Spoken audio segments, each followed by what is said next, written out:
Iron Maiden is one of the biggest metal bands in history, but their lineup on their first album looked like this, and the band today looks like this. So, only 2 members remain. Whatever happened to these other guys? Well, that's exactly what I'll be looking at in this video. So first of all, a little background info. The 5-man lineup, which recorded the band's debut album in 1980, isn't actually the lineup that was signed. Originally, it was only Steve Harris, the band's founder, David Murray, Paul Di'Anno, and drummer Doug Sampson, who backed out at the last second, though you can actually hear him play the drums on the B-side track Burning Ambition, released on the Running Free single. Clive Burr, the replacement drummer, was introduced by Di'Anno, and he brought along second guitarist Dennis Stratton. However, over the next 3 albums, a band member would get replaced on each one. Now, I'm also not going to talk about Bruce Dickinson or Adrian Smith's departures from the band, because I think I'll make a whole video about that some other time. So this time, let's just focus on those members who left and didn't come back. Dennis Stratton. So yeah, it probably doesn't surprise anyone that the first person to leave Maiden was someone who was only brought in as the +1 of a member they actually needed.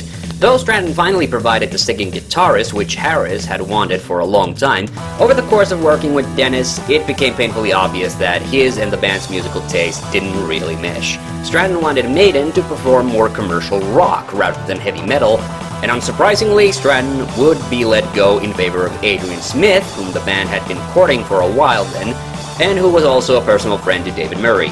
So what became of Stratton? Well, he would go on to play in the lineups of 2 other rock bands, Praying Mantis and Lionheart. Unfortunately, neither of these bands would ever propel him into a rock legend. However, he stayed in the music scene and even worked with former bandmate Paul Di'Anno on his solo albums. Stratton also doesn't seem to have any grudges against Maiden, and even willingly gave interviews for the early days documentary. So he's doing hunky-dory. Paul Di'Anno, Iron Maiden's frontman from the first 2 albums, began suffering from huge drinking and drug problems during the band's second world tour, and he had to be let go in order to make room for Bruce Dickinson. So what did Di'Anno do after leaving Maiden? More like, what hasn't he done? Of course, Di'Anno was still pretty famous for having fronted Iron Maiden, and has continually performed as a solo act on and off ever since his departure. None of his albums have been huge sellers, but he's managed to keep himself employed. Di'Anno's 2 other bands he was affiliated with were Gog Magog and Battlezone. And at Gog Magog, he even briefly reunited with Clive Burr and even played with future Iron Maiden guitarist Yannick Gers.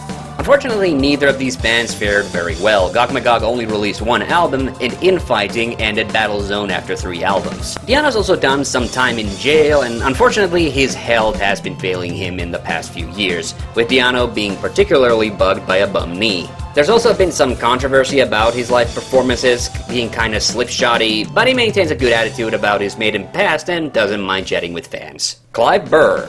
Burr's dismissal from Iron Maiden was probably the coldest of the early years, since he was basically let go just because Steve Harris really wanted Nico McBrain in the band. However, Burr also probably had one of the more successful post-Maiden careers, as he was immediately hired by McBrain's former band, Trust. And as mentioned, he would also end up playing with Di'Anno twice in Gog Magog and later in his solo act.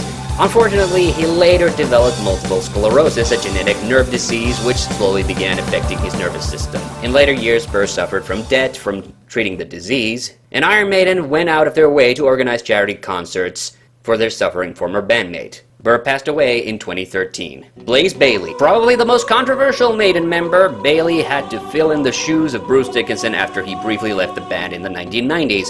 And although I'll defend the X Factor till the day I die, Bayley's last album with the band, Virtual 11, went on to become Iron Maiden's worst performing album commercially. Added to the backlash the band suffered from during the X Factor tour, and the fact that Maiden were forced to cancel a large number of American tour dates when Blaze suffered from allergies during the pollen season, it was the last nail on the coffin.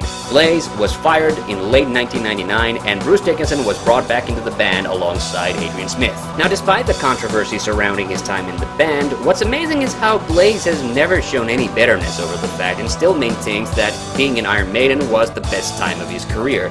Though that's hardly surprising since he was a raging Maiden fanboy before joining. Blaze's solo career has had its ups and downs, but he seems to have now found a very strong following. His first few solo albums didn't perform that well, but in recent years he's teamed up with Thomas Svensson, aka the man behind Nile and Maiden. Blaze not only recorded for Svensson's own albums, Svensson has returned the favor and performed on Blaze's own albums. And he's even shared the stage with Paul Di'Anno. And on top of that, Blaze continues to be just a bouncy ball of metal joy who loves talking to fans and singing metal music, even if it's being backed by an acoustic guitar. That's all from me for now. Until next time, up the irons!